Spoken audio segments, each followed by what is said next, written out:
Today, Chef HooLou has traveled to Iran to take on the legendary Fesenjan. Let's gather some walnuts. Without it, Fesenjan is just a very sad soup. Now we grind them until they're nice and smooth. Saute for 10 minutes with a little turmeric, then add water. Once it's boiling, lower the heat and add the pomegranate paste. From this point on, patience is the key. Don't forget a wooden spoon. Meanwhile, we prepare some chicken, duck, or meatballs on the side. Gently add the chicken pieces into the stew and wish them the best of luck. The sweetness and tartness can be adjusted by adding more sugar or pomegranate paste. Once again, we wait.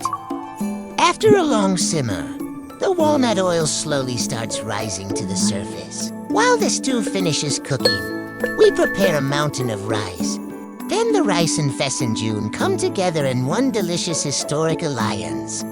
Finally, Chef HooLou takes the first bite and becomes completely speechless. Even ghosts can't resist a good bowl of Fesenjan. And that's it, Iranian Fesenjan. Don't forget to subscribe and stay tuned for the next amazing Iranian dish.